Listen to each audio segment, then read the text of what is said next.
একবার আল্লাহ রাব্বুল আলামিন হযরত জিবরাইল আলাইহিস সালামের মাধ্যমে রাসূল আকরাম সাল্লাল্লাহু আলাইহি ওয়াসাল্লামকে জানিয়ে দিলেন, হে আল্লাহর নবী, আপনার প্রিয় সাহাবী বেলাল আর মাত্র 7 দিন এই দুনিয়াতে জীবিত থাকবেন।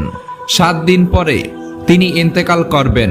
রাসূল আকরাম সাল্লাল্লাহু আলাইহি ওয়াসাল্লাম আল্লাহ রাব্বুল আলামিনের পক্ষ থেকে এই সংবাদ জানার পরে তিনি তার বিশিষ্ট সাহাবী হযরত ওমর ও আলী রাদিয়াল্লাহু তাআলা আনহুমাকে বললেন, হে আমার সাহাবীরা, আমি জানতে পারলাম আমার প্রিয় সাহাবী বেলাল আর 7 দিন পর এই দুনিয়া থেকে ইন্তেকাল করে চলে যাবেন।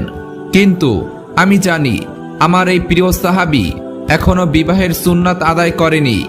তাই তোমরা যাও, মদিনার প্রতিটি ঘরে ঘরে খুঁজে দেখো আমার এই প্রিয় সাহাবীর সাথে কোনো মেয়ের পিতা তার কন্যাকে বিবাহ দিতে রাজি হয় কিনা।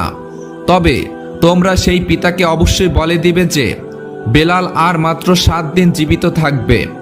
হযরত আলী ও ওমর ফারুক রাদিয়াল্লাহু তাআলা আনহুমা রাসূল আকরাম সাল্লাল্লাহু আলাইহি ওয়াসাল্লামের কাছ থেকে এই নির্দেশ পাওয়ার পরে হযরত বেলাল রাদিয়াল্লাহু তাআলা আনহু এর জন্য পাত্রীর সন্ধানে বেরিয়ে পড়লেন।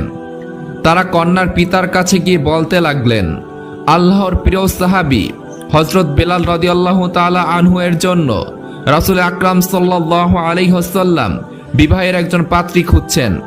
আপনারা কেউ কি আপনাদের কন্যাকে বেলালের সাথে বিবাহ দিতে রাজি আছেন? তাদের এই কথা শুনে কন্যার পিতা বলতে লাগলো, আমরা কেন আল্লাহর প্রিয় সাহাবী হযরত বেলালের হাতে আমাদের কন্যাকে তুলে দিব না। আমরা অবশ্যই তার সাথে আমাদের কন্যাকে বিবাহ দিতে চাই। এটা তো আমাদের জন্য একটি সৌভাগ্যের ব্যাপার। তখন হযরত আলী ও ওমর রাদিয়াল্লাহু তাআলা আনহুমা তাদেরকে বললেন, কিন্তু তোমরা একটি বিষয় জেনে রাখো, হযরত বেলাল আর মাত্র 7 দিন এই পৃথিবীতে জীবিত থাকবে। 7 দিন পরে তিনি ইন্তেকাল করবেন। আল্লাহর রাসূল সাল্লাল্লাহু আলাইহি ওয়াসাল্লাম তোমাদেরকে সংবাদটি জানিয়ে দিতে বলেছেন। যখনই তারা জানতে পারলেন যে হযরত বেলাল আর মাত্র 7 দিন এই পৃথিবীতে জীবিত থাকবে, তখন তারা বলতে লাগলো, যদি অবস্থা এই রকম হয়, বেলাল 7 দিন পরে এই পৃথিবী থেকে ইন্তেকাল করে, তাহলে আমরা আমাদের কন্যাকে তার হাতে তুলে দিতে কোনোভাবেই রাজি নয়। কারণ আমরা চাই না 7 দিন পরে আমাদের কন্যা বিধবা হয়ে যায়। অতঃপর হযরত ওমর ও আলী রাদিয়াল্লাহু তাআলা আনহুমা মদিনার বিভিন্ন জায়গায় হযরত বেলালের জন্য একজন মেয়ে খুঁজতে লাগলেন। কিন্তু তারা কোনো মেয়ে খুঁজে পাচ্ছিলেন না।